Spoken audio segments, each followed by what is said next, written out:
Olá, queridos, estamos aqui mais uma vez juntos, embora distantes apenas fisicamente, nosso canalzinho interativo, para que vocês não percam o foco, não percam essa musculatura do conhecimento. Continue estudando. O nosso bate-papo de hoje, queridos, em tempos em que precisamos aprimorar os nossos conhecimentos, repertórios culturais, conhecimentos técnicos para a nossa aprovação no vestibular, é sobre o modernismo, um dos mais importantes projetos de construção de Brasil do século XX. O nosso movimento modernista, ele começa basicamente em 1922, mas o seu projeto ele vem sendo traçado desde a entrada pelo século XX, desde a explosão das vanguardas europeias aqui no Brasil. Movimentos artísticos, culturais, políticos e sociais que contribuíram diretamente para a formação da nossa modernidade. Portanto, escolhi abrir essa aula, esse nosso bate-papo de hoje, digital, com essa imagem do batismo de Macunaíma, que é a representação teórica da nossa afirmação de brasilidade, o nosso novo vetor de brasilidade que se avizinha e que irá se detonar no modernismo como algo fundamental para a construção das nossas raízes culturais. Então, eis as nossas palavras-chave para entendermos o bate-papo de hoje, que é primitivismo, raízes culturais e pluralidade deste povo brasileiro, a nossa brasilidade. Bom, queridos, sigamos adiante, portanto, compreendendo de onde tudo começou, em que contexto estamos. Percebam que o mundo sai do século XIX para o século XX com resquícios, sobretudo aqui no Brasil, da Belle Époque, da Arte Nouveau, movimentos artísticos que, de certa forma, ainda influenciam a nossa arte no Brasil. Em 1917, o mundo assiste à Revolução Russa. Percebam que o mundo está em revoluções. Né? Estamos no século XX, vivendo a segunda etapa da Revolução Industrial. O Brasil vivencia, por exemplo, as oligarquias, a política do café com leite, o tenentismo. O mundo vai experimentar de forma dura e muito negativa, muito ruim, a Primeira Guerra Mundial. Fato decisivo que marca a nossa experiência de mudança dos aspectos do Rio de Janeiro, aqui no Brasil, para São Paulo, e marca, por exemplo, o grande, talvez, vetor histórico dos movimentos modernistas na Europa e também no Brasil. Essa vida acelerada, essa vida rápida, essa dinamicidade que se interpõe ao homem do século XX. É nesse mar de acontecimentos históricos, sociais, políticos, culturais, econômicos e estruturais que nós iremos desencadear em 1922 a Semana de Arte Moderna. Guardem bem essa dica. Não houve, em momento algum, na arte brasileira, um movimento tão radical que promoveu o divisor de águas. A partir da Semana de Arte Moderna, existe uma arte no Brasil que vai até um pouco antes da semana e uma arte que vai para além da semana. A semana contribui fundamentalmente com toda a nossa contemporaneidade. Falar da Semana de Arte Moderna é falar de pintura, de escultura, de música, literatura, dança, conferências, porque vários nomes contribuíram fundamentalmente. A nossa semana, que durou apenas 3 dias, embora o Teatro Municipal de São Paulo ficou aberto por uma semana, ela foi aberta com uma palestra, né? Uma conferência do senhor Graça Aranha, o único escritor pré-modernista que fez parte da Semana da Arte Moderna. Uma conferência que versava sobre a revolução estética, né, dessa arte moderna, a emoção estética dessa arte moderna, algo que falava um pouco dessa condição. Daí tivemos várias outras apresentações de Heitor Villa-Lobos, que foi muito vaiado e criticado porque subir ao palco com a sandáliazinha e com roupa de pianista. Foi vaiado Ronald de Carvalho, que talvez seja aí um dos grandes momentos da Semana da Arte Moderna, quando sobe ao palco para ler um poema de Manuel Bandeira, que infelizmente não pôde participar diretamente. Este poema chama-se Os Sapos. Enfunando os papos, saem as penumbras, aos pulos os sapos. Em ronco que a terra berra o sapo boi. Meu pai foi à guerra. Foi, não foi. Foi, Não foi. O sapo tanoeiro parnasiano aguado diz: meu cancioneiro é bem martelado. Percebam que, ao dizer parnasiano aguado, está aí uma das grandes razões da explosão do movimento modernista de 22. O nosso movimento modernista de 22 era contrário, teoricamente, a todo e qualquer movimento que representasse o academicismo no Brasil. Era contrário a todo e qualquer movimento que representasse a cópia, a arte pela arte, o não aos burgueses, anunciado num poema de Mário de Andrade, ironizando o burguês, que é ódio ao burguês. Eu insulto o burguês burguês, o burguês níquel, o burguês bem Tilbury, a digestão bem feita de São Paulo. O mundo, culturalmente falando, adensa-se em São Paulo e a nossa cultura agora, com o novo vetor da Semana de Arte Moderna, diz ao Brasil: precisamos pensar num projeto de Brasil diferente.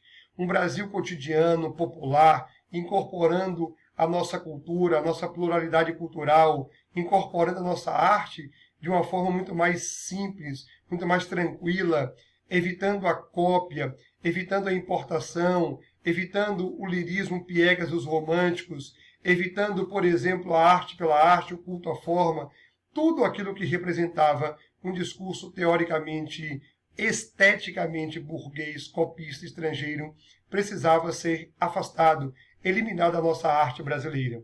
Por isso, queridos, aqui está o que eu considero uma das grandes características desse movimento, que é a postura de iconoclastia, romper, destruir radicalmente com todas as imagens arcaicas culturais que aqui se instalaram.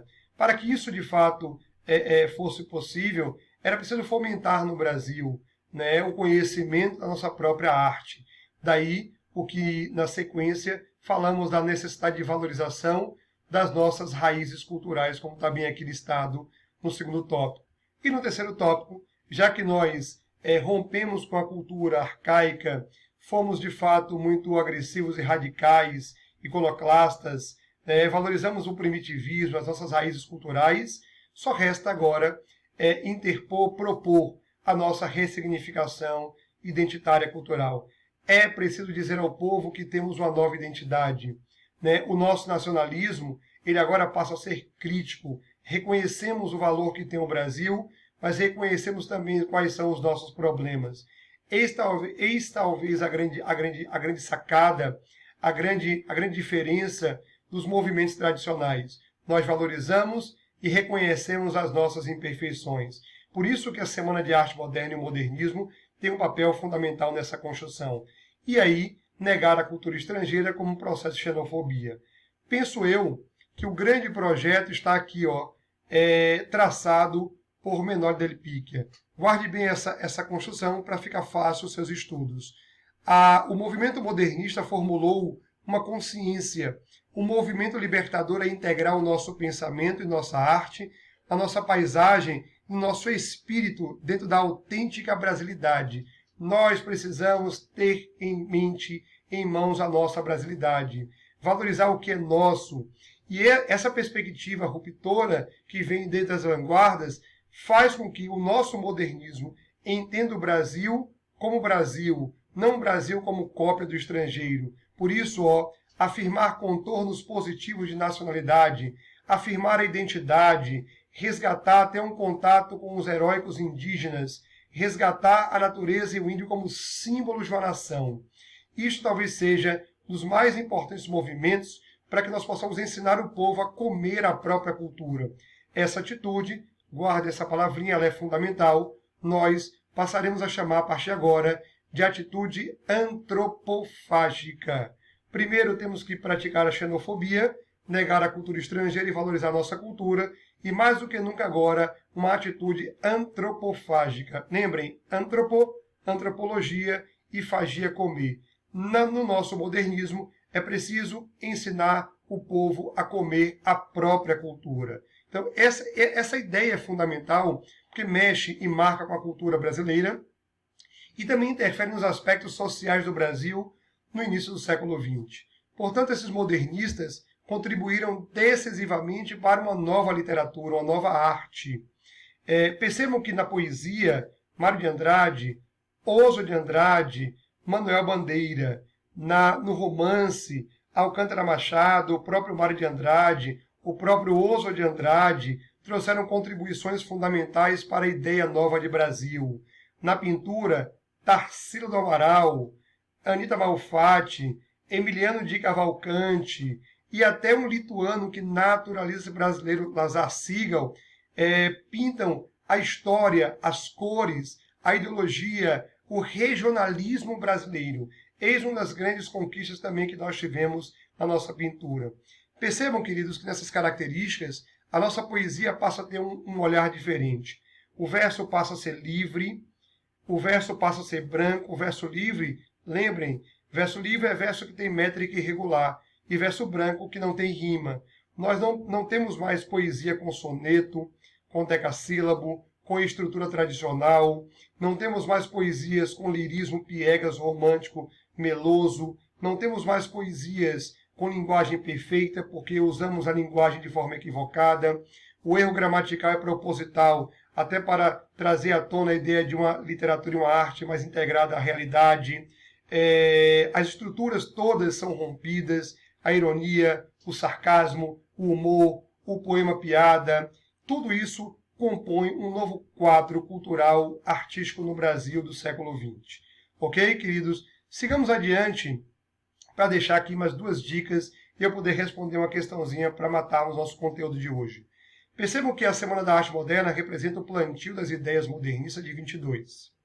Como o Brasil não tinha uma imprensa tão célere como hoje, uma mídia, uma internet, então as revistas foram fundamentais para difundirem por todo o Brasil as ideologias que eram plantadas ali em São Paulo em 22.